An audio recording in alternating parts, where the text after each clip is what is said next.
célébrons ta grandeur. Nous magnifions ta sainteté. Nous psalmodisons ton Saint-Nom.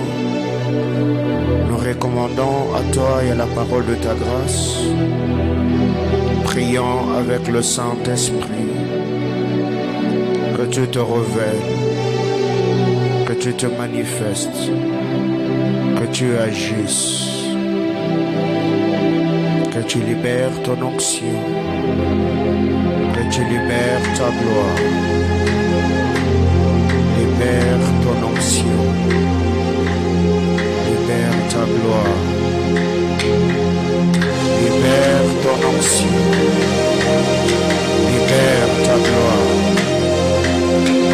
Libère ton onction, libère ta gloire, libère ton onction, libère ta gloire. Nous avons besoin de toi. Libère ta gloire dans ces cultes. Libère ta gloire dans ces cultes. Libère ta gloire dans ces cultes. Libère ta gloire dans ces cultes. Libère ton onction dans ces cultes. Touche, Éternel Dieu de grâce. Transforme de vie, Éternel Dieu de grâce. Bénis de vie, Éternel Dieu de grâce. Guéris le malade, Éternel Dieu de grâce. Libère le captif, Éternel Dieu de grâce. La zebra de Calice, Meredalita, Zavalite, Regeza. Lode sigra Zuzalu, Regelivete, Meregezete. L'ombra da la Zata Calia, Livena Rosali. Utebe Radete, Kelemene, Veredekete. Raniculu Marani, Alavata, la Marani, Alevere do Vaso. Zabrate, la Brate, Lene, e Yevenele Kerenia. La Tuzarenia, la Paradia Sova. Ninte Meredele Sova. Ruduta Suzanite Reblasura Neva. Barregate, Barregate, Barregate. Duvecate, Sobradadia Catazizo. Urecate, Bradadia Paradovanos. Lutulu Maradolovanos. E Paladia Teredele Bessoni. La Taradushke Teleberene Basse. E Parede. L'ombra da Lucatava Adala Maradia Taluse. E Bashebra Tala Maradia Saba. Yes, Lord. Grâce. Que l'onction aille grandissante dans ce culte.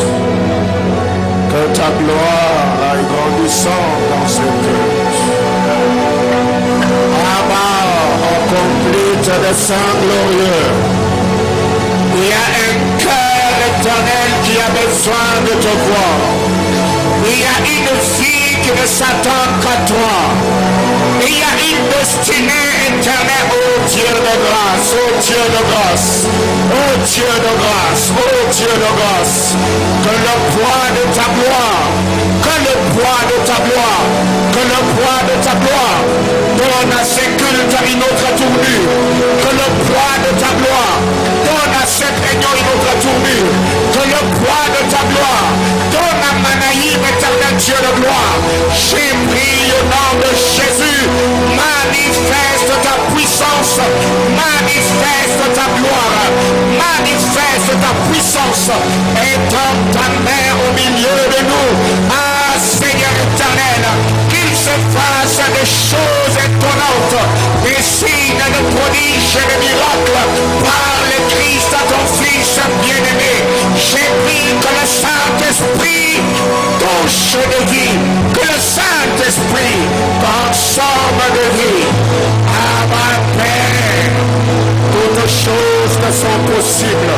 À ma Père, tu es celui qui a la capacité de faire au-delà de ce que nous pensons et demandons. Seigneur Dieu de gloire, attends tes buts dans ce culte. Parle-nous, enseigne-nous. Parle-nous, enseigne-nous. Nous te promettons gloire, honneur, puissance, louange et majesté, pour ce que tu as fait et ce que tu feras. Au nom de Jésus, nous avons ainsi prié avec de multiples actions de grâce. Amen. Est-ce que tu peux acclamer fortement le Seigneur? Gloire à Jésus. Alléluia. Merci, merci. Que Dieu nous bénisse abondamment. Je vous prie de reprendre vos places. Aidez-moi à saluer votre voisin. Que Dieu vous bénisse. Que Dieu vous bénisse. Alléluia. Amen, amen. Nous vous accueillons dans ce culte au nom de notre Seigneur Jésus-Christ.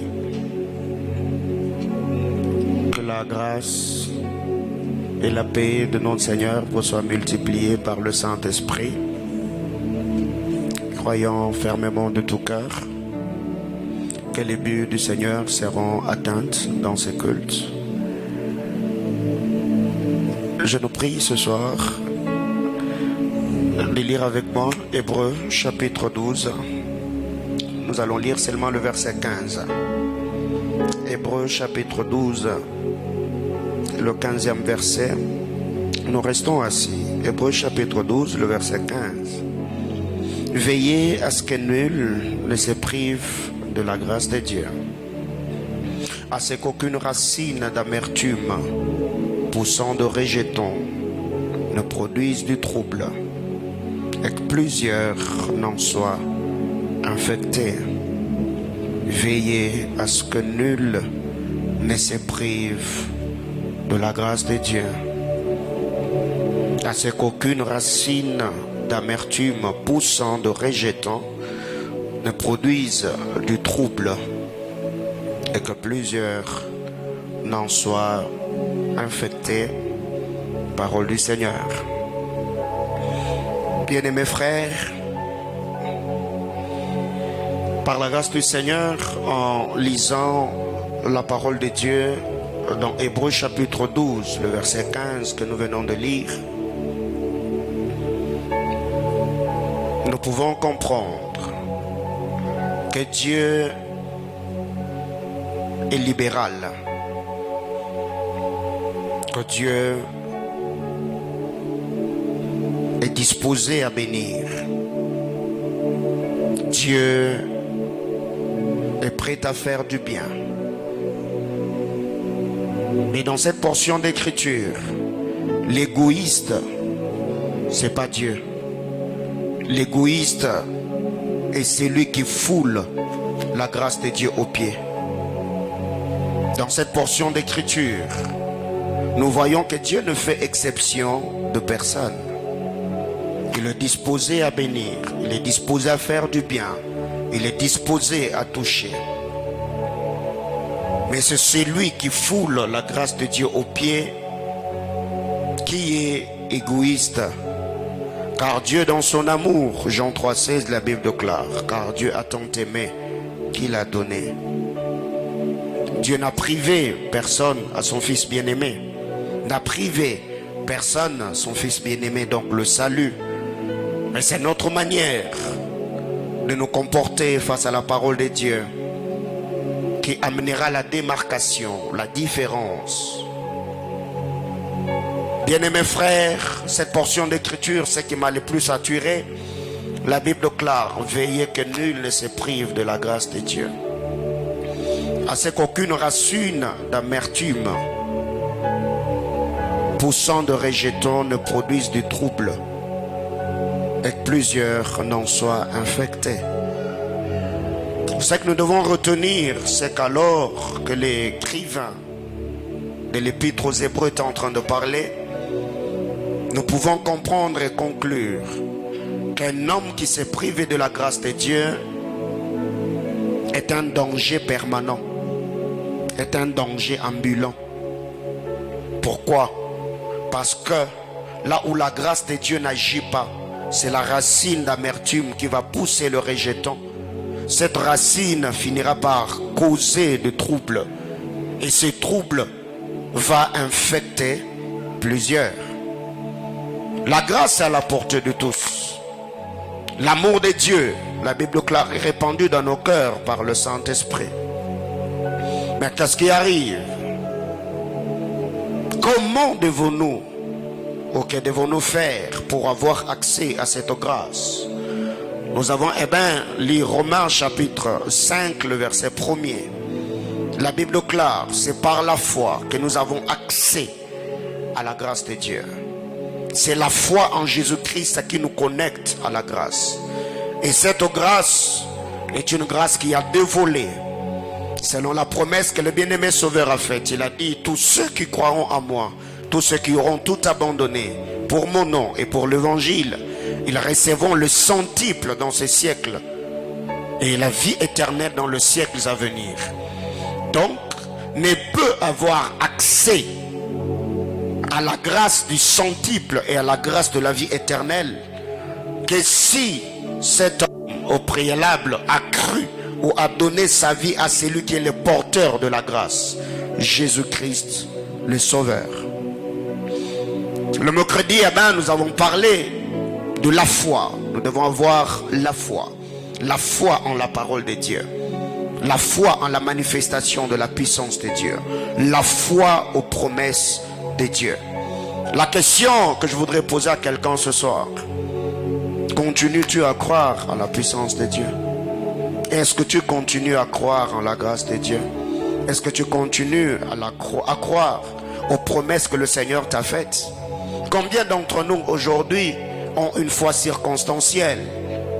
Quand les choses jusque-là évoluent, marchent comme sur des roulettes, cette personne est heureuse, cette personne est joyeuse, cette personne témoigne, cette personne confesse.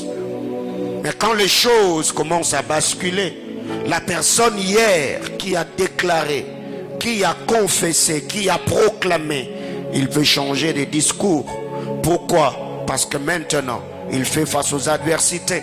Parce que maintenant, les choses ne se font pas comme il attendait ou comme il le souhaitait. Que nul ne se prive de la grâce de Dieu. La grâce est à notre portée. Bien-aimés dans le Seigneur, le mercredi, nous avons parlé de la foi selon Hébreux chapitre 11, le verset 1er. Nous avons parlé de la vie de Caleb, fils de Jephuné, le Kénisien. Mais en lisant Romains chapitre 5, du verset 1er au verset 6, dans la version parole de vie, Romains chapitre 5, c'est le texte que nous avons lu le mercredi. La Bible claire, oui, nous avons été rendus justes en croyant et maintenant nous sommes en paix avec Dieu par notre Seigneur Jésus-Christ. Nous croyons et par Jésus nous pouvons nous approcher du Dieu d'amour en qui nous vivons maintenant. Et nous sommes fiers parce que nous espérons recevoir la gloire de Dieu. Bien plus, nous sommes fiers parce que nous souffrons. Nous le savons, la souffrance rend patient. Et quand quelqu'un est patient, il reste fidèle malgré les difficultés. Celui qui est fidèle garde l'espérance. Et cette espérance ne trompe pas. En effet, Dieu a répandu son amour dans nos cœurs par le Saint-Esprit qu'il nous a donné. Bien-aimés frères, nous avons parlé en premier, on a parlé de la foi. Pour avoir accès à la grâce, nous devons avoir la foi. La foi produira la patience. Deuxième point, la foi va produire la patience. La patience. En lisant Romains chapitre 5, la Bible déclare l'espérance. Il parle de l'espérance, il parle de la patience, il parle de la foi, la confiance en Dieu. Je suis patient parce que je sais que Dieu n'est pas un homme pour mentir, moi encore un fils de l'homme pour se repentir. Je suis patient car je sais que celui qui a fait la promesse est fidèle. Je suis patient parce que je sais peu importe les temps que je traverse, peu importe les adversités auxquelles je suis confronté, peu importe les multiples difficultés, je sais que le Seigneur ne m'abandonnera pas. Le Seigneur ne me délaissera pas. Bien-aimés dans le Seigneur, plusieurs personnes aujourd'hui, ils sont allés à côté de leur destinée par manque de patience. Le Seigneur a parlé, le Seigneur a promis, le Seigneur s'est révélé, le Seigneur t'a convaincu par sa parole, il t'a convaincu par son esprit. Les jours où le Seigneur te parlait, tu y avais senti et tu étais convaincu que ce ne sont pas tes pensées, ce n'était pas le sentiment d'un homme qui avait inspiré le prophète qui t'avait prophétisé, mais c'est Dieu qui t'avait parlé. Tu y as eu la foi, tu as témoigné, mais le problème avec beaucoup d'entre nous, c'est la manque de la patience. Peu sont ceux qui sont patients. Il y a plusieurs personnes qui se lamentent. Il y a plusieurs personnes qui se morfondent. Il y a plusieurs personnes qui se sont récroquevillées en elles-mêmes. Il y a plusieurs personnes qui ont fait naufrage à la foi seulement parce que ces gens n'étaient pas patients. Quand vous lisez la parole de Dieu, le Seigneur est venu parler au Père Abraham. Il a dit à Abraham, je te donnerai une postérité. Mais Dieu n'avait pas dit à Abraham quand est-ce qu'il allait le visiter. La parole de foi qu'Abraham a reçue, cela lui fut imputé en justice. Mais après avoir cru, Abraham est resté patient. Abraham est resté attaché à Dieu. Abraham s'est attaché à la promesse jusqu'à ce qu'il a touché Isaac, le fils de la promesse. Bien-aimé dans le Seigneur, si Dieu te parle, Dieu te dira ce qu'il va faire, mais il ne te dira pas comment il va le faire. Entre le dire et le faire de Dieu, il y a une école, l'école de la patience, l'école de l'épreuve, l'école du brisement. Beaucoup d'entre nous sont ceux qui sont prompts à écouter Dieu, mais ils ne préparent pas leur cœur. Le prophète qui t'a dit, il t'a dit, le Seigneur m'a dit qu'il va le faire. Mais même s'il t'a dit que Dieu va le faire dans une année, la volonté de le faire ne dépend pas du prophète, mais la volonté dépend de celui qui a parlé au prophète. Ce qui fait que beaucoup d'entre vous, vous entendez ou recevez les instructions de Dieu, mais vous ne préparez pas vos cœurs, vous n'arrangez pas vos vies afin que vous soyez bénéficiaires ou participants à la grâce. Ce qui fait que si Dieu te dit, je veux te bénir en une année, mais le Seigneur, en regardant ta vie, il ne se rend pas compte que tu t'es aligné dans sa volonté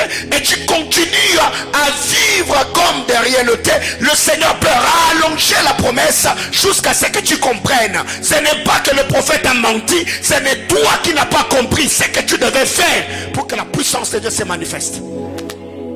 Alors combien d'entre nous, Dieu t'a dit qu'il va te bénir. Depuis que tu as reçu cette parole de grâce, comment tu t'es comporté? Dieu t'a dit que tu vas te marier. Et depuis que le Seigneur t'a donné la promesse, toi et la personne avec qui vous avez reçu cette promesse, comment vous vous êtes comporté? Alors combien d'entre nous aujourd'hui se lamentent au lieu de se repentir, au lieu d'arranger leur vie devant le Seigneur, au lieu de se confesser? Plusieurs sont ceux qui accusent. Jacques chapitre 5, le verset 11. Jacques chapitre 5, le verset 11. La Bible clare. Voici, nous disons bienheureux ceux qui ont souffert patiemment. Vous avez entendu parler de la patience de Job.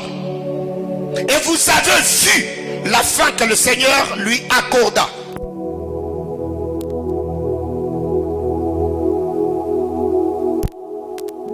Alléluia. Voici, nous disons bienheureux, bienheureux, bienheureux. Ceux qui souffrent patiemment ne sont pas malheureux, mais ils sont bienheureux. Pourquoi? Parce qu'ils ne sont pas seuls dans la souffrance, ils sont avec le Seigneur. Alors écoutez, voici, nous disons bienheureux ceux qui ont souffert patiemment.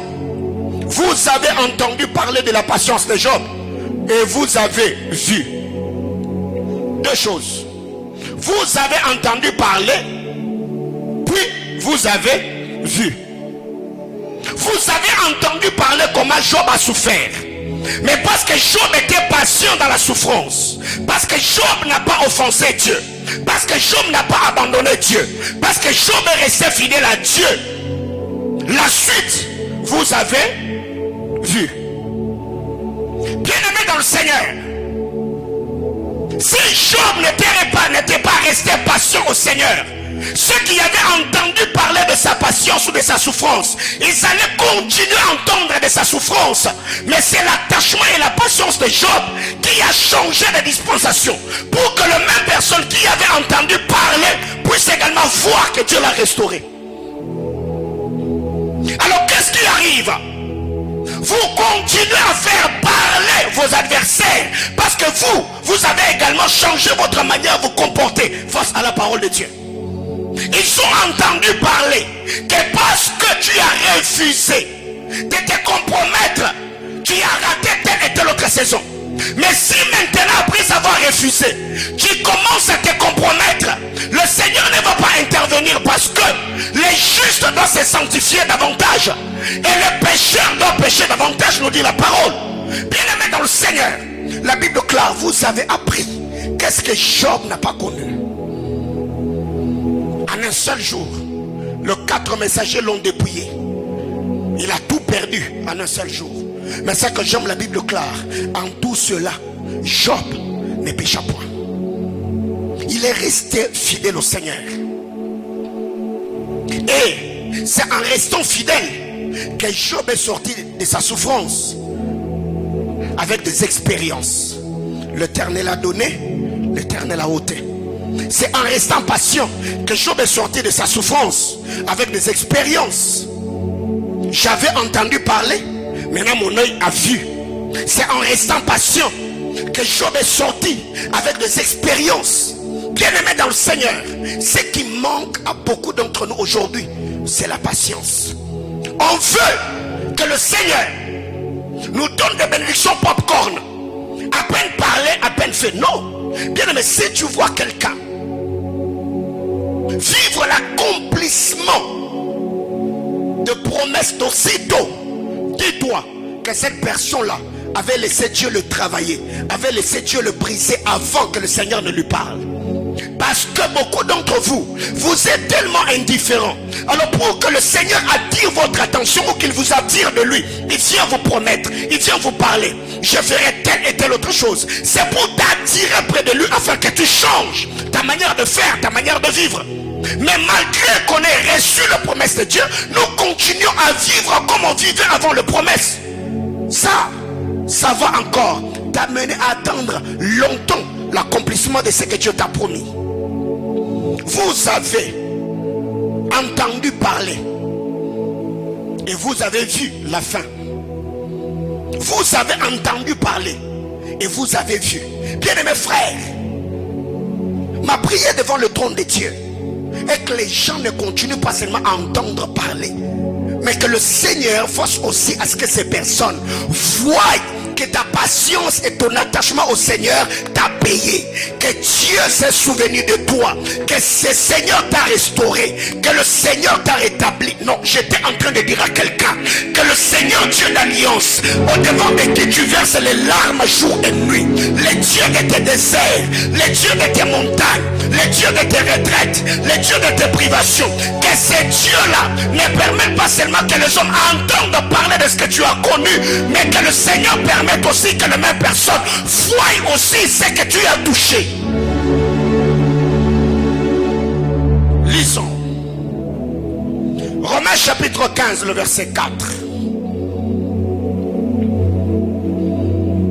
Qu'est-ce que Paul nous dit? Romains chapitre 15, le 4e verset. Or, tout ce qui y a été écrit d'avance l'a été pour notre instruction, afin que par la patience et la consolation qui est dans les Écritures, nous possédions l'espérance.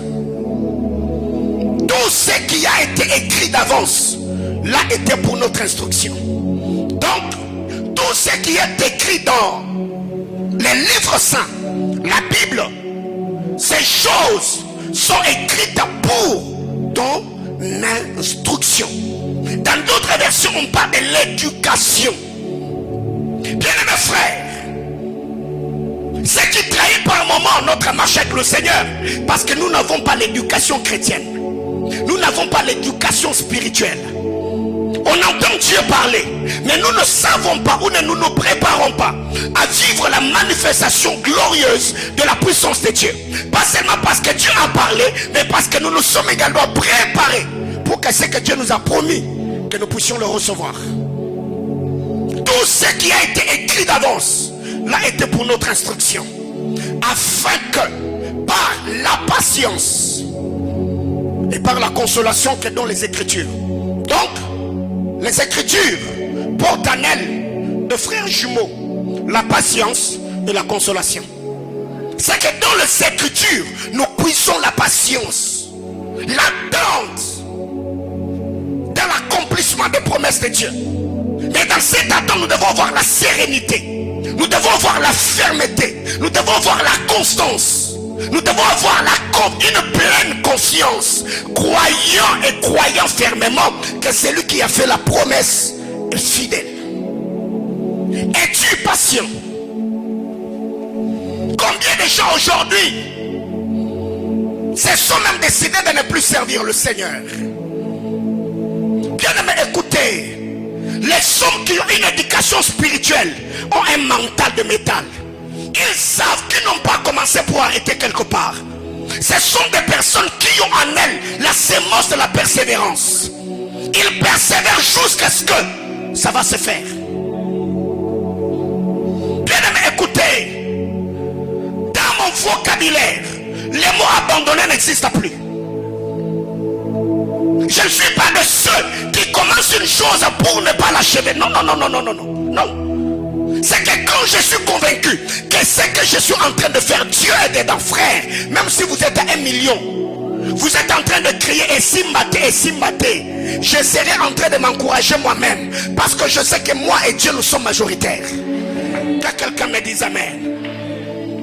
Par la patience et la consolation, c'est que les Écritures nous donnent la patience et nous consolent. C'est que quand tu sens que tu es en train de tergiverser, quand tu sens que tu es en train de chanceler, quand tu sens que ça bloque, on vient avec un message. On te dit Dieu est fidèle, on te dit Dieu est puissant, on te dit que Dieu est grand, on te dit que ta destinée est glorieuse. Tu as la consolation, et cette consolation, ça te donne encore la force de rester patient. Dis à ton voisin, sois patient. Ça, ce n'est pas dans le vocabulaire ou le mental de Congolais. Regardez même le taximène. Le Congolais n'a jamais été patient. On nous a tout appris, sauf la patience. Beaucoup d'embouteillages que nous voyons, c'est l'impatience. Et tu verras quelqu'un qui vient avec une très grande vitesse, il te double, pensant peut-être qu'il va quelque part, et à 5 minutes, il s'arrête, il va garer.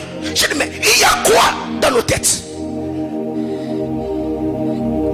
Bien-aimés frères, quelqu'un qui vient à peine de commencer le ministère, il veut avoir les résultats de quelqu'un qui a un parcours de 10 ans, de 15 ans, de 20 ans. C'est pour cette raison nous fabriquons des prophéties, nous fabriquons des gloires, nous fabriquons des miracles. Pourquoi? Parce qu'on n'est pas patient, on ne sait pas payer le prix. Ce n'est pas parce que Dieu t'a dit aujourd'hui qu'il va le faire demain. Abraham a patienté pendant combien d'années? 25 ans. Oh, mais m'a prié devant le trône que tel ne soit pas le cas pour toi. Ah, tel que je te connais, frère, tu vas t'aider toi-même. Tel que je te connais, non, c'est entre toi et moi. Déjà si Seigneur, le Seigneur t'a tenté pour que ça fasse 5 ans. Non, tu vas venir me voir au bureau. Papa, il y a quoi? Posez des questions à Dieu. Je vois rien. Oh, quand il t'avait dit là, est-ce que tu avais rien vu? Non, tu avais seulement entendu. Reste alors attaché à ce que tu as entendu. Ça va produire ce que tu vas voir. Dis à ton voisin, sois patient. Plusieurs se sont privés de la grâce de Dieu par manque de patience. Bien, vous savez, j'aime la tortue. J'aime la tortue. Quand je vous dis que j'aime la tortue, j'aime la tortue. Bien, mais écoutez, tu n'es pas en compétition avec quelqu'un. Les grands leaders bâtissent leur vie et leur destinée dans la patience, parce qu'ils savent où ils vont avec Dieu. Mais ceux qui n'ont pas une vision lointaine. Ils veulent des choses dans la précipitation. Commencer n'est pas toujours synonyme d'achever. Tu peux commencer pour ne pas aller nu. Combien aujourd'hui, à peine Dieu les a exposés, ils sont disparus sur la scène. Manque de patience.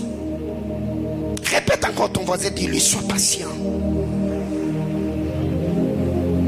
Bien-aimé frère, au pied de mon père spirituel, j'ai fait 9 ans d'anonymat. 9 ans de patience. Et quand je vous dis que 9 ans, c'est 9 ans. Je n'avais même jamais conduit un culte matinal. Je n'avais jamais tenu même le micro pour faire la prière de clôture. 9 ans. Mais dans les 9 ans, qu'est-ce que je n'avais pas donné comme prophétie? Ma vie était les montagnes, le retraite, les prières, le désert. Je ne me souviens pas quelle est cette montagne à Kinshasa où je n'ai pas voulu mes pieds. J'ai cherché Dieu comme si tout dépendait que de cela. Mais quand Dieu s'est décidé de m'exposer, frère, c'était autre chose. Quand Dieu s'est décidé de m'honorer, j'étais quelqu'un qu'on sollicitait presque partout. Bien aimé, il faut être patient. Après la patience vient la persévérance. Que nul ne se prive de la grâce. La foi me donne accès à la grâce. Après avoir eu cet accès, je dois être patient. Je suis patient. Je paierai le prix. Je suis patient. Bien-aimés frères, les hommes que Dieu expose, parce qu'ils ont réussi à l'examen de la patience, ils marquent de vie. Ceux qui ont réussi à l'examen de la patience, bien-aimés dans le Seigneur, pendant Paterwios, nous avons vu plusieurs personnes qui ont défilé ici. J'ai reçu des appels venant de partout. On a célébré les grâces qui ont défilé du haut de cet hôtel. Mais il y a l'homme de Dieu Harold que je vois dans la salle. Plusieurs personnes ont apprécié sa grâce, la manière dont il a travaillé. Bien aimé, combien de minutes qu'il a eu? 1 heure? Il n'avait pas 1 heure. Il n'a pas eu 30 minutes. Mais les quelques minutes qu'il a eu, il a marqué de vie. Pourquoi? Patient. À peu près 4 ans ou 5 ans à mes pieds. Patient. Mais tu viens à quelqu'un d'autre après 1 année. 1 année. Oh non, dans cette église, on m'étouffe. Même étouffé lui-même est étonné. Voyez-vous? Et ça, je bénis le Seigneur. Bien-aimé dans le Seigneur, ne sois pas patient en étant oisif. Dans la patience, sois un bosseur, travaille, aiguise ta grâce. Les jours que le Seigneur ouvrira une porte, oh my God, ça sera bénissant. Plusieurs personnes confondent la patience et l'oisiveté. Non. Un homme qui est patient, il paye le prix. Un homme qui est patient, il cherche Dieu. Un homme qui est patient, il travaille sa grâce. Un homme qui est patient, il cherche la sainte et glorieuse présence de Dieu. Car il sait que je n'aurai pas je n'aurai pas 1 semaine, je n'aurai pas 1 heure. Si seulement on me donnait 15 minutes, c'est parti. Bien-aimés frères, en 2013, on a organisé à la Compassion Kinshasa le programme appelé DENEM, de nouveaux ministères. DENEM, on te donne 15 minutes. Dans les 15 minutes, en prêchant, tu dois convaincre les membres du jury, les hommes de Dieu, mes amis, avec qui on servait. Et papa lui-même, le pasteur Marcelo, était là. Dans 15 minutes, tu dois prêcher dans 15 minutes. Tu fais ton introduction, le développement, la conclusion de ton message, 15 minutes. Bien-aimés frères, une prédication de 15 minutes. J'ai fait 1 semaine de jeûne et prière à Manguengenge. 15 minutes. J'ai préparé une prédication de 15 minutes pendant une semaine. Quand je suis arrivé à la 7e minute, les 3/4 de l'église, les gens étaient debout. Le reste était à genoux. Quelle gloire! C'est comme ça que Dieu m'a exposé. J'ai quitté des ténèbres à la soirée de gloire. Bien-aimés frères, ne confonds pas la civilité et la patience. La patience c'est autre chose. Hébreux chapitre 6, le verset 12.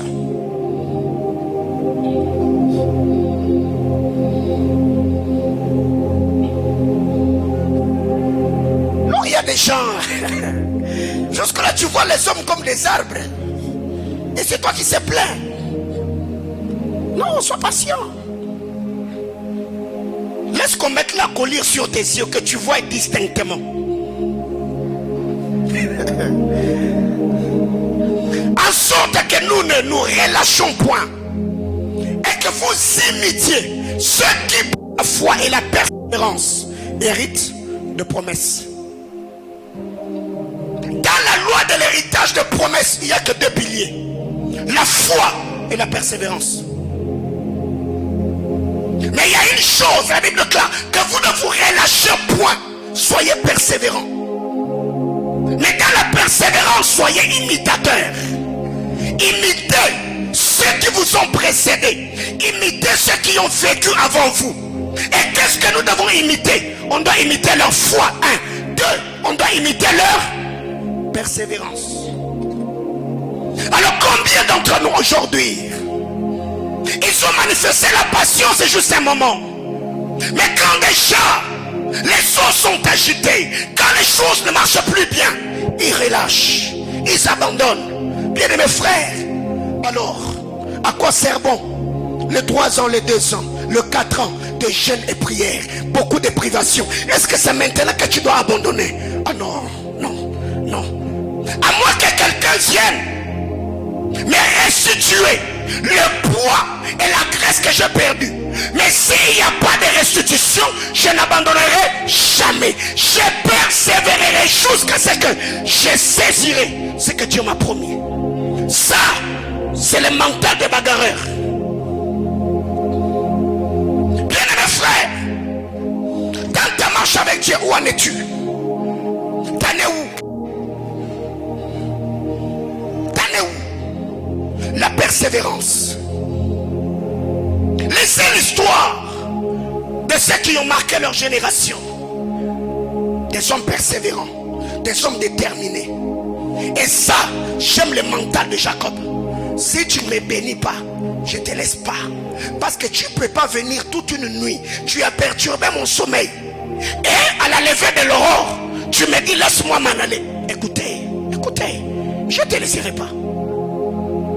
À moins que tu ramènes l'aurore et que tu me laisses dormir. Mais comme déjà toi tu as perturbé mon sommeil, Manayo. Bien-aimés frères, je n'ai pas sacrifié ma jeunesse pour abandonner Dieu aujourd'hui. Je n'ai pas payé tous ces prix dans les montagnes, le désert et la prière pour m'aventurer aujourd'hui. Mais non, écoutez, il y a un moment dans la vie où tu dois d'abord regarder d'où tu viens avec Dieu. Combien de gens se sont moqués de toi? Combien de prix tu as payé? Combien d'hôtels tu as bâti? Combien de sacrifices tu as fait? Est-ce le moment de te retirer? Ah non, je dirais à quelqu'un, c'est pas le moment. C'est pas le moment, frère. C'est pas le moment, ma soeur. C'est d'ailleurs il y a un temps où tu dois être persévérant. C'est quand il y a des échecs apparents. Quand il n'y a pas de pronostic. Où il n'y a même pas de consolation prophétique. Car il y a un moment dans la vie où tu as même besoin seulement que quelqu'un te dise: ma soeur, pendant que j'ai prié, le Seigneur m'a dit, il est là. Il n'y a rien. Tu n'entends rien. On ne te dit rien. Que faire? Bien-aimés frères, tous ceux qui marchent avec Dieu, la première des choses à bâtir, c'est le mental. Car dans cette vie, les adversités, tu les vivras. Tu seras controversé. Tu seras attaqué, tu seras accusé faussement. Le diable et ses agents s'élèveront, ils voudront perturber les choses. Mais je sais, je ne suis pas de ceux qui se retirent pour se perdre. Je suis de ceux qui persévèrent pour sauver leur âme. La persévérance, c'est par la foi et la persévérance qu'ils ont hérité des promesses. Les promesses ne les appartenaient pas. Les promesses n'étaient pas à eux. Mais parce qu'ils se sont comportés comme ceux qui avaient hérité les promesses, ils se sont attachés à l'alliance. Bien-aimé frère, je te pose encore la question. Toi et Dieu, vous en êtes où?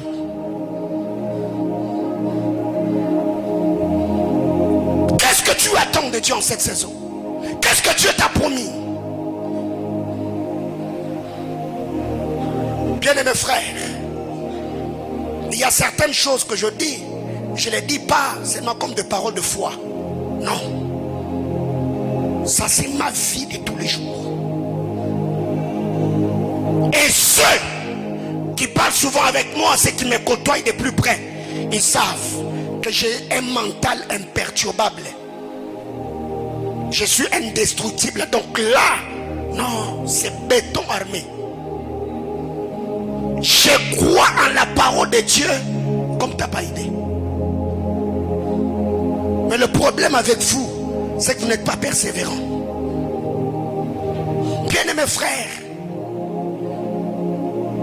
beaucoup de ceux qui se sont mariés, 90, 97, 99 jusqu'à, je crois, 2004 ou 2003, sans imposition de main, ces hommes-là avaient une persévérance inexplicable. Tu peux courir derrière une fille pendant 2 ans. À mon scolaire, quand il n'y avait pas WhatsApp, quand il n'y avait pas tout ça, oui, à l'époque on s'écrivait des lettres, même si tu n'étais pas dessinateur, tu luttais quand même. Moi je me souviens d'ailleurs à l'époque, je prenais des trucs des témoins de Jéhovah, je coupais, je prends, je calque sur les papiers, je prends, Après, poète, j'écris et je prends, je dépose. Ouais, persévérant. Voyez-vous? Mais aujourd'hui, c'est facile avec l'évolution de la technologie, l'évolution de la modernité. Toi-même, tu peux être là, tu ne sais pas par où commencer. Elle-même, elle te dit, frère, vomis, parle, tu veux quoi? Elle t'aide. Dis, j'ai déjà compris. Dis seulement, je suis là. Mais en ces temps-là, il y a beaucoup de mamans ici qui se souviennent de ce que je dis. Si vous êtes en dessous d'un arbre, je vous assure, ces jours-là, tous les feuillages vont rester par terre. Elle va commencer à cueillir, elle va tomber. Si vous êtes dans un coin, elle va manger tous les ongles. Aujourd'hui là, Azumeu, te regarde, frère, l'obate.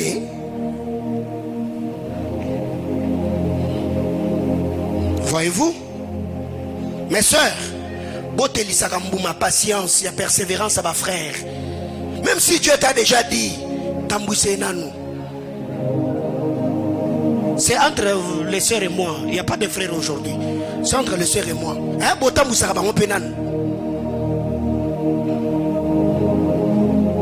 Alléluia. Même si tu es déjà parti, tu es dans le sein d'Abraham. Alléluia. Il ne faut pas en faire de trop. Parce qu'il y a des frères à Tambouli tellement donc où yosko za terminus nae. Son nisko tambouli c'est sous. Makile côté na cerveau à tikio. Donc faut être comment? Donc quand tu sens qu'il est en train de partir, tu essaies de l'approcher. Salut, comment tu vas? Les journées, quand tu sens qu'il est revenu, tu les lâches encore.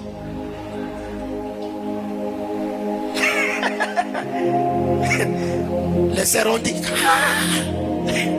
Donc papa, on n'a plus le temps. On n'a plus le temps. Donc c'est tchakachi. Ah, que quelqu'un me dise amen. Ça, j'aime le mental. Alors je suis en train de parler de la persévérance, n'est-ce pas? Il faut être persévérant. Vous allez également ajouter Hébreux chapitre 10, le verset 36. La persévérance. Que nul ne se prive de la grâce de Dieu. Bien aimé, écoutez, il y a des moments où tu sens que la grâce est capricieuse. La grâce, il arrive des moments où tu sens que la grâce est capricieuse. Oui, tu pries comme si tu ne priais pas. Tu jeûnes comme si tu ne jeûnais pas. Mais c'est en ces temps-là que les hommes qui ont l'éducation spirituelle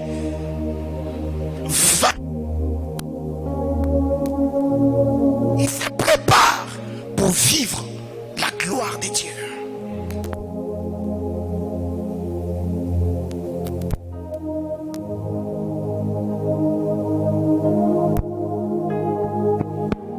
Quatrième chose, l'espérance. Romains chapitre 4, le verset 18. L'espérance. Dis à ton voisin l'espérance.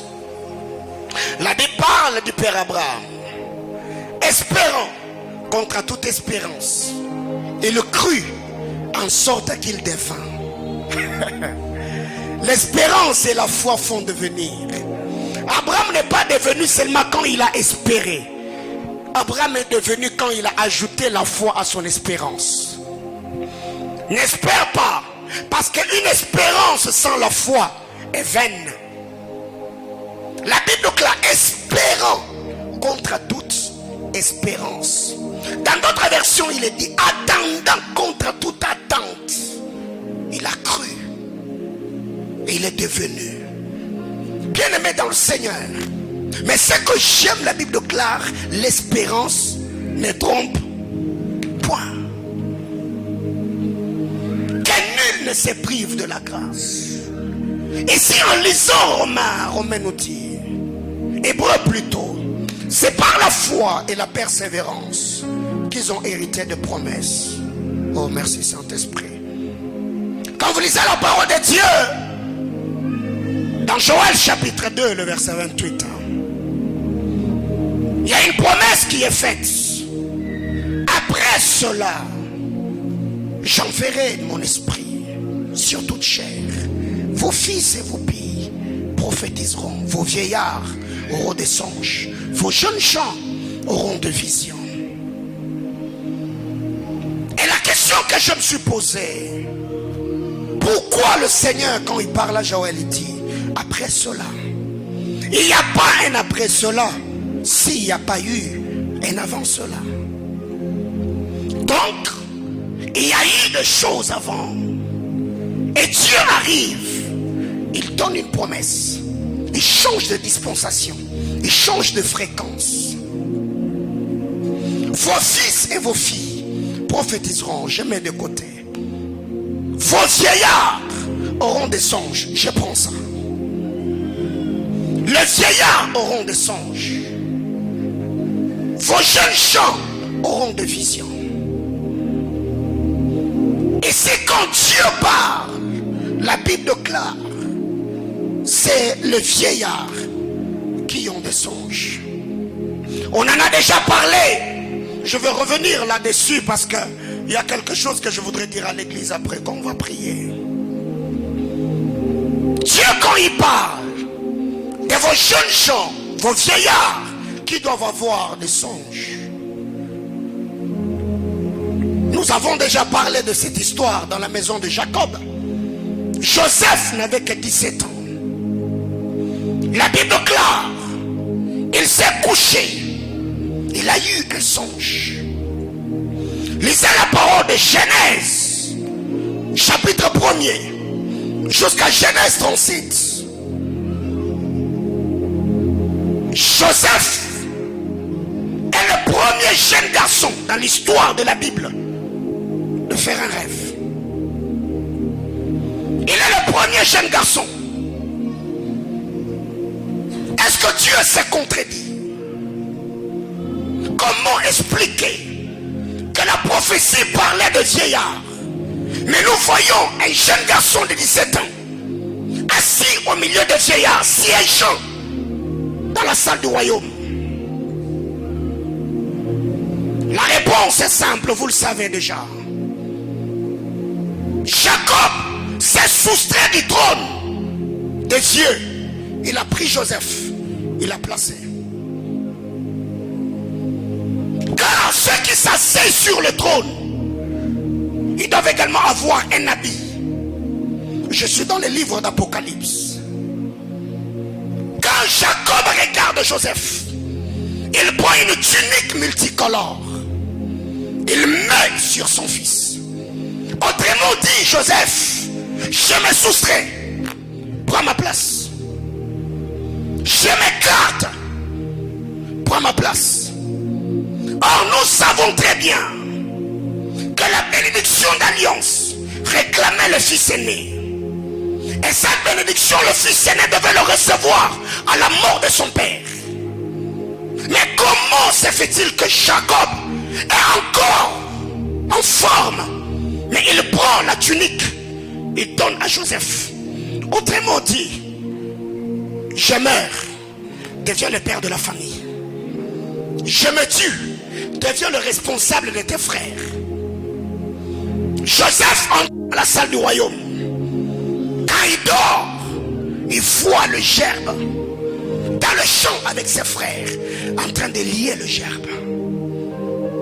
Je ne sais pas par quel mécanisme les gerbes de ses frères sont tombés. Et la gerbe de Joseph est tombée aussi. Mais Dieu fait grâce. La gerbe de Joseph se releva et s'étend debout. Les autres gerbes se sont levées mais pour venir se prosterner. Ok. Et j'ai eu à lire cette scène aujourd'hui. J'ai compris autre chose. J'ai dit non, Seigneur, tu es bon. En lisant la parole de Dieu, une gerbe est le premier-né de la récolte. La gerbe est le prémisse d'une récolte. C'est que quand Joseph lit les gerbes, le Seigneur ramène Joseph en disant: écoutez, toi tu n'es pas seulement le frère de tes frères, mais tu es le père de tes frères. Parce que ce que ton père devait donner à sa mort, Jacob s'est tué avant pour que Joseph vive. Les gerbes sont tombées. La gerbe de Joseph s'étend debout. Les gerbes de ses frères s'approchent et les se prosternent. Bien-aimé, écoutez, si la gerbe de Joseph ne s'était pas relevée, les gerbes de ses frères allaient rester debout. Les gerbes de ses frères se sont approchés parce que Joseph s'était relevé. Là, c'est pas encore mon problème. Quand ses frères entendent, il dira à Joseph: qu'est-ce que cela veut dire? Est-ce que nous viendrons devant toi pour se prosterner à tes pieds? Mais non, la Bible déclare, ils les prirent en haine. Voyez-vous? Mais il y a un détail que les frères de Joseph n'ont pas interprété dans les songes de Joseph. La Bible déclare, quand les gerbes se sont levées, les gerbes sont venues entourer la gerbe de Joseph. Autrement dit, le rôle que devait avoir le frère de Joseph était de les sécuriser, était de les protéger contre les vents, contre les tempêtes. Mais ils n'ont pas compris l'interprétation de la vision. Quand vous lisez la parole de Dieu, qui devait parler de David? C'était Abinadab, c'était Shama, c'était Eliab. Parce qu'ils étaient là les jours où David a reçu l'huile d'onction. Mais écoutez, ceux qui devaient les présenter pour donner encore plus d'assurance à Saül l'ont traité d'orgueilleux. Bien-aimé, écoutez, même si tu n'as personne pour t'encourager, encourage-toi toi-même. Si tu n'as personne pour t'aider, aide-toi toi-même. Si tu n'as personne pour te pistonner, pistonne-toi toi-même.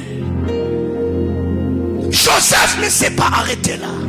Par la foi et la promesse et la persévérance, on hérite la promesse. Joseph dort.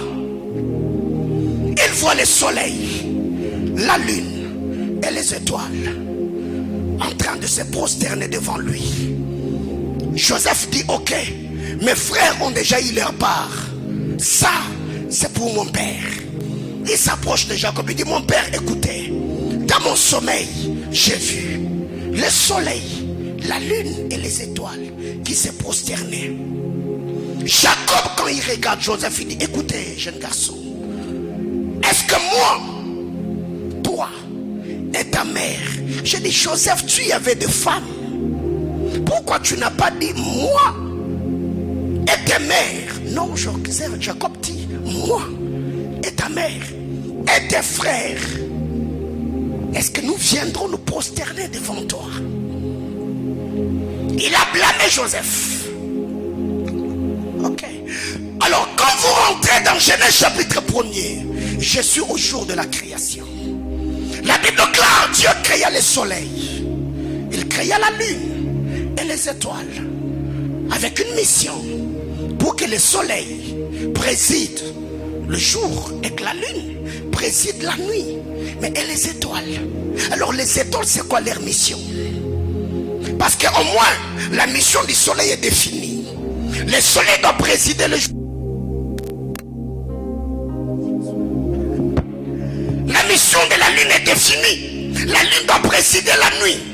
Et quand on parle de soleil et des étoiles, la Bible déclare, et ils créèrent des étoiles. Prête-moi ton attention, on va prier avec cette pensée. Mes amis, qu'est-ce qui arrive?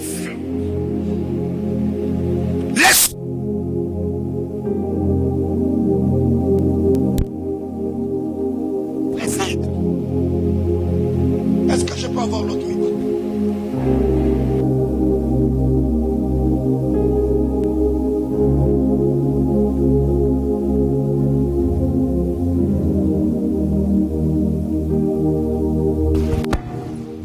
Le soleil est un président qui préside le jour. La lune.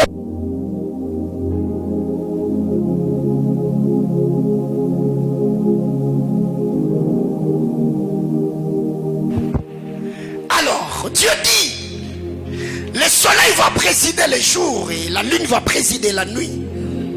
Et il a laissé les étoiles dans le suspense. Leur mission n'est pas définie. Alors qu'est-ce qui arrive? Quand vous lisez dans d'autres versions le texte ou le manuscrit, la Bible déclare, Dieu créa le plus grand luminaire pour présider le jour. Il créa le plus petit luminaire pour présider la nuit et lui donnèrent des étoiles. Or nous savons très bien que le soleil n'est pas seulement un astre, mais le soleil est aussi un homme qui est porteur d'une sémence. La sémence du soleil, c'est la lumière. La lune n'est pas seulement un astre. La lune est une institution qui reçoit la sémence du soleil afin de pouvoir donner de l'éclat. Suis-moi très bien, je suis en train de chuter. Alors Dieu dit, j'ai créé le soleil pour présider le jour. J'ai créé la lune pour présider la nuit. Mais la lune, j'ai donné à la lune des étoiles. Le soleil est un père, porteur de la sémence. La lune est une mère. Aussi longtemps qu'il n'y a pas la lune, le soleil n'aura jamais des étoiles. Aussi longtemps qu'il n'y a pas le soleil, la lune n'aura jamais des étoiles. Quand la Bible parle, l'apôtre Paul, en parlant de l'église, il dit, nous ne sommes pas de ceux qui marchent selon la vue. Nous sommes de ceux qui marchent selon la foi. Parce que nous sommes un peuple qui est sauvé au temps du soir. Ça veut dire, l'église marche avec la lampe, le Saint-Esprit, comme les 5 femmes sages dans le parabole du bien-aimé sauveur. Suis-moi très bien.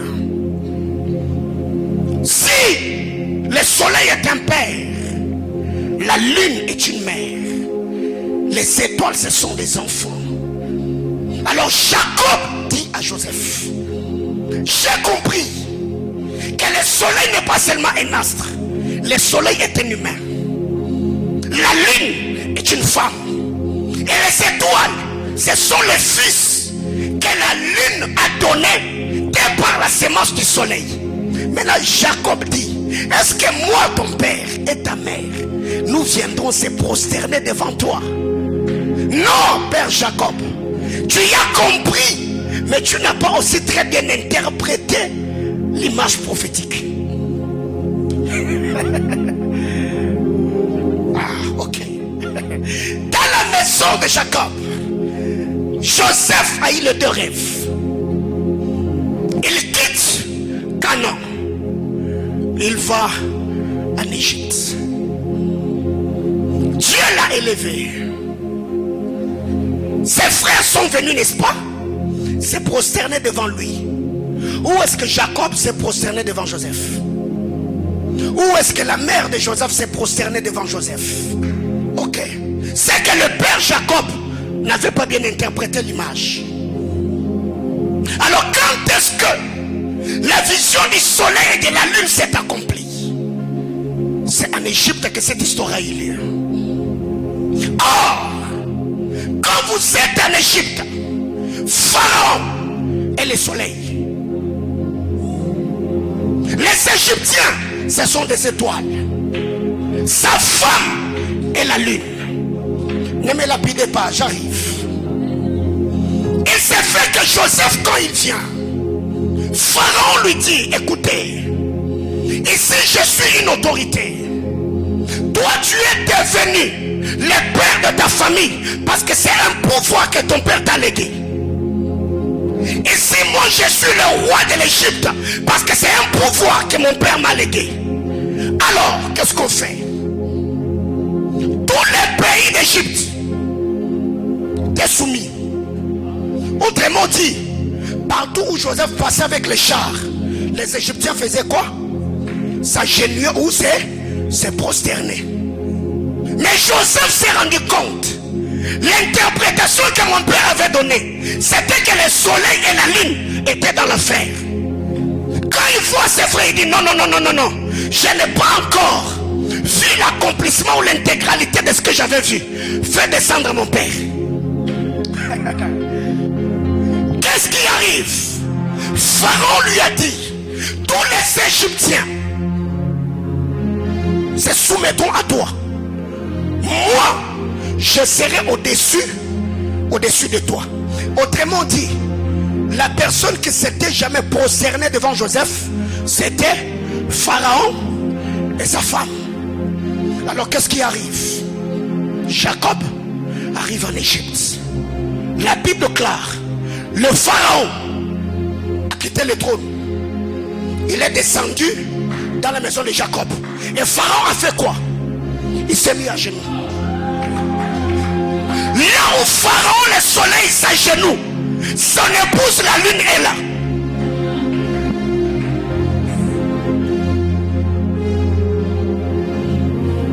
Joseph, ton père est déjà décédé. Quand est-ce que Jacob est mort? Quand Joseph a eu la tunique. Quand est-ce que Jacob a quitté le trône? Quand Joseph est entré dans le monde des vieillards. Maintenant Joseph dit, pour que je puisse avoir la domination sur l'Égypte, il faut que mon père arrive.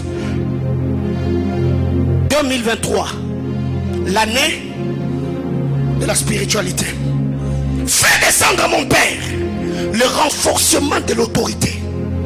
Quand Jacob arrive, Jacob est le seul homme au devant de qui le grand pharaon de l'Égypte peut quitter le trône et aller à genoux. Quand pharaon se met à genoux, automatiquement la royauté a quitté la main des Égyptiens et allé entre les mains des Israélites. Autrement dit, Joseph a gouverné l'Égypte jusqu'à sa mort. Les Égyptiens ont récupéré les bâtons quand Joseph est décédé. Mais Joseph, pourquoi tu n'as pas préparé quelqu'un? Je ferme la parenthèse. Pharaon tombe à genoux. Pharaon se prosterne. Jacob le bénit. Alors, Joseph savait que mon père s'était tué pour que moi j'aie une tunique. Alors je ne dois pas bloquer la machine. Mon père m'a donné et s'est soustrait. Alors moi aussi, je dois le faire pour mes enfants. Allez en Israël, il n'y a pas les tribus de Joseph. Et il y a les tribus de Manassé et d'Éphraïm. Parce que Joseph savait ce que papa a fait. Il a fait de moi le père de ma famille. Regardez les bénédictions sacerdotales dans Genèse 49. Le père Jacob, quand il regarde Joseph, il dit que la bénédiction soit sur la tête du prince de ses frères. C'est que Joseph était devenu le troisième fils d'Isaac.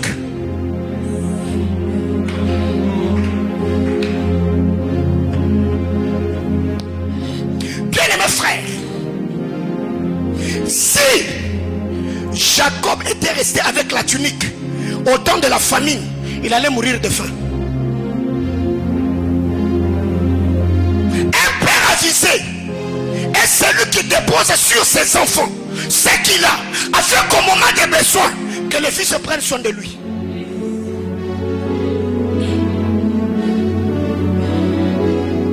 Ici, je ne suis pas dans l'école de prophètes. La Bible déclare, acte des 30. Donc, puisqu'il était prophète, il faisait quoi? Il savait. Nous l'avons dit le dimanche. Être un prophète ignorant, c'est un danger. Un danger permanent. Alors un sérieux problème. Jacob reçoit Pharaon. Pharaon se prosterne. Joseph prend le relais. Il dirige le pays des Égyptiens. Oh, quand le père a vu le soleil, la lune et les étoiles, dans l'assemblée, le gouvernement du jour, le soleil est président. Dans le gouvernement de la nuit, la lune est présidente. Et les étoiles sont les membres du gouvernement. Ils sont là en train de siéger ensemble.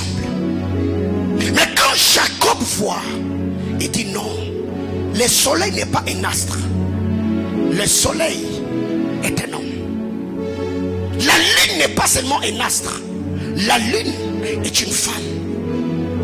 Mais pourquoi on a parlé du soleil qu'après, on a parlé des étoiles qu'après la création de la lune? Si le soleil est un homme, Jésus-Christ, le soleil de la justice, donc l'église est une femme. Alors, quelles sont les étoiles?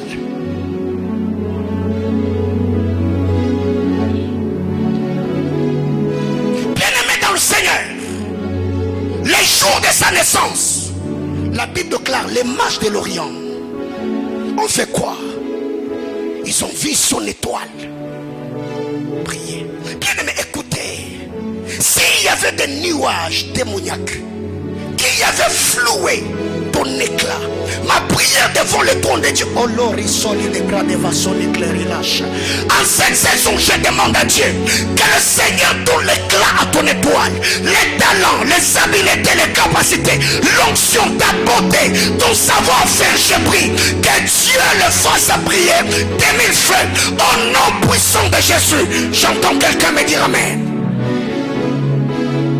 Bien-aimé dans le Seigneur, c'est important que d'avoir un père comme couverture. C'est important que d'avoir une lampe qui marche devant toi. Car quand vous lisez la parole de Dieu dans le texte de Proverbes, la Bible déclare: un homme qui maudira son père ou sa mère, qu'est-ce qui lui arrivera? Sa lampe s'éteindra dans le ténèbre. Autrement dit, c'est le père qui a le doigt sur l'interrupteur de la lampe du fils. Blesser le cœur d'un père, il peut éteindre ta lampe. Oh mon Dieu, oh mon Dieu, oh mon Dieu, oh mon Dieu, oh mon Dieu. Bien-aimés, écoutez, les hommes spirituels savent qu'on ne touche pas à une autorité, car dans le monde des esprits, il n'y a pas des ex-soins. oin n'existe pas. Un oin est un oin.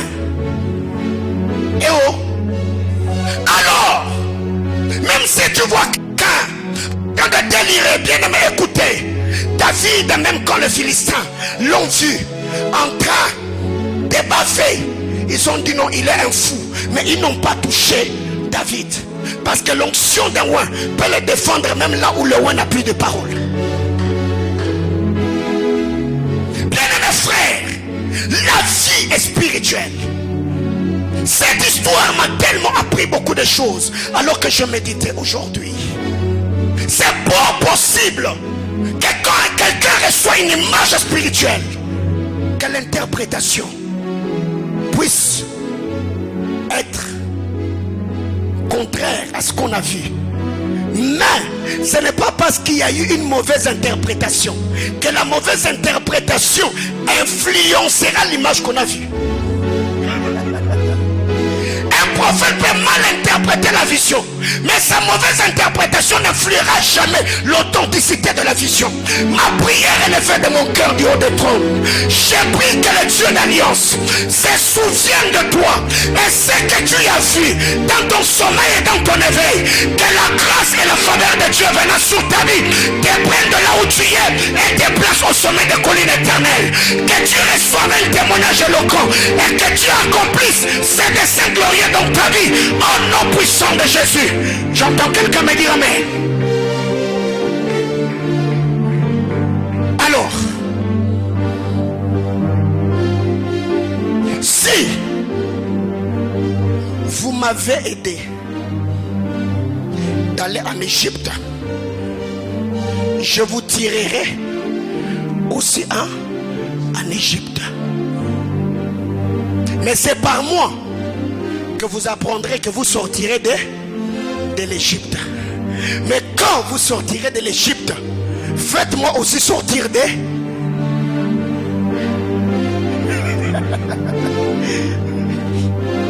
Joseph parle avec ce frère, dit ce n'est pas vous qui m'avez vendu. C'est pas vous. Dieu s'est seulement servi de vous pour que je vous précède ici. Parce que normalement vous deviez venir ici. Mais moi je suis la porte par laquelle vous devez entrer en Égypte. Alors je vous annonce et prédis que Dieu vous fera sortir. Mais quand vous sortirez, ne me laissez pas. Sortez avec moi. Bien-aimés, écoutez. Vous savez que Joseph était l'arche des Israélites avant que Moïse ne construise l'arche. Ils sont sortis de l'Égypte avec l'arche. Il n'y avait pas que l'arche. Il y avait un prophète et un sacrificateur. Moïse était prophète, Aaron était sacrificateur. Les sceaux de Joseph dans le cercueil, c'était l'arche, mais dans son ombre. Qu'est-ce qui arrive? Il se tient devant la mer Rouge. Tous les trois sont réunis. Bien aimé, écoutez, ce qui s'est passé au Jourdain n'est que la représentation de ce qui s'est passé à la mer Rouge. Oh mon Dieu, oh mon Dieu, oh mon Dieu. Oh gars, oh gars. Je sens. Écoutez, qu'est-ce qui arrive dans cette histoire? C'est que quand Joseph veut s'éteindre, comme la tunique, le mandat était sur lui, Joseph s'est éteint. Jacob et Joseph dit: vous allez sortir, mais ne me laissez pas, parce que c'est par vous que je me suis retrouvé ici. Bien aimés frères, j'ouvre une parenthèse que je vais refermer plus vite. Pharaon, il parle à Joseph. Il lui dit: ce qui me placera au-dessus de toi, ce n'est pas mon nom, ce n'est pas mon visage, ce n'est pas ma couronne, ce n'est pas mes vêtements. Ce qui me placera au-dessus de toi, c'est le trône. Bien aimé, écoutez, les hommes spirituels ne courent pas derrière le titre. Les hommes spirituels cherchent le positionnement spirituel. Je n'ai que faire qu'on m'appelle berger. Je n'ai que faire qu'on me reconnaisse comme prophète. Je n'ai que faire qu'on m'appelle apôtre. Non, non, non, non. J'ai besoin de manteau. J'ai besoin de positionnement. J'ai besoin de cela. Car dès que j'ai le manteau, Joseph, parce que moi j'ai le trône, je serai au-dessus de toi. Pharaon, dans l'histoire égyptienne, je m'arrête là parce que plus je parle, plus ça coule. Pharaon n'avait l'habitude que de se prosterner devant les dieux égyptiens en faisant les cultes. C'était le seul endroit où Pharaon était un adorateur. Il allait là-bas puiser la force, le pouvoir, afin de faire quoi? De diriger le pays. Mais quand Jacob arrive, Jacob n'est pas seulement un humain, Jacob est un esprit. Quand Pharaon regarde Joseph, il dit: si le fils a fait ça, c'est que le père, alors je viens. Pharaon a dit à Jacob: bénis-moi. Mais où était le Dieu des Égyptiens? Qu'est-ce que le Dieu des Égyptiens avait fait? Pourquoi le pharaon du temps de Joseph avait béni les Égyptiens? Parce que Joseph lui avait rendu service. Pourquoi le pharaon du temps de Joseph avait traité les Israélites avec bienveillance? Parce que Joseph lui avait rendu service. Parce que Pharaon avait reçu la bénédiction de Jacob. Mais le pharaon qui est venu après, la Bible déclare, ces pharaons-là n'avaient pas connu. Est-ce normal? Nous savons très bien que l'Égypte en ces temps-là est la plus grande civilisation. Est-ce qu'il n'y avait pas de manuscrits? Est-ce qu'il n'y avait pas de monuments de Joseph en Égypte? Mais comment est-ce que le pharaon qui est venu n'a pas connu? Bien-aimé, écoutez, ne peut te reconnaître que c'est lui qui a été bénéficiaire de ta grâce. Ne te fâche pas contre quelqu'un. Qu'est-ce que tu as fait dans sa vie pour qu'il te reconnaisse? Le pharaon qui est venu, il n'avait pas connu Joseph. On ne parle même pas de Jacob. Et c'est là qu'il a commencé à maltraiter. Bien-aimé, comment expliquer qu'un homme comme Joseph, il peut servir une nation comme l'Égypte et disparaître jusqu'à telle enseigne qu'un pharaon ne l'a pas reconnu? Ma prière devant le trône de Dieu est qu'après toi, que tes souvenirs continuent à crier. À ma qualité de prophète de Dieu, du haut de cet hôtel d'alliance, je lève ma main et prie que le Dieu pour qui je suis serviteur, le Dieu devant de qui je me tiens, le Dieu que je sers dans mon esprit, je prie que le Jésus-Christ qui m'est apparu se souvienne de toi. Même après toi, ton nom criera. Même après toi, ton histoire se racontera. Même après toi, ta postérité ne sera pas maltraitée. Je prie et demande que le Seigneur place ton nom au-dessus du nom de tes frères. Que Dieu place le nom au-dessus de toute autorité, de toute entité, de toute domination, de toute souveraineté et de toute alliance démoniaque opérant dans ta famille jusqu'ici. Au nom de... Je finis, lève-toi, on va prier. Ce soir, tu vas faire avec moi une prière. Tu vas dire à Dieu deux choses. Un, que ton nom ne soit pas saboté. Deux, que ton nom ne soit pas collé la honte ou l'opprobre. Lève ta main droite et suis-moi dans cette prière. Seigneur Jésus, devant ton trône, je lève ma main. J'ai pris ce soir, ensemble avec le Saint-Esprit, que mon nom ne soit pas saboté dans le monde spirituel et parmi les hommes. J'ai pris et refuse que la honte, l'humiliation, la confusion, les déshonneurs, l'échec ne soient pas collés à mon nom. À ma Père, Je sais que toutes choses te sont possibles. Maintenant, alors que je prie, en battant le main, je parfume mon nom. Est-ce que tu peux prier? Yes.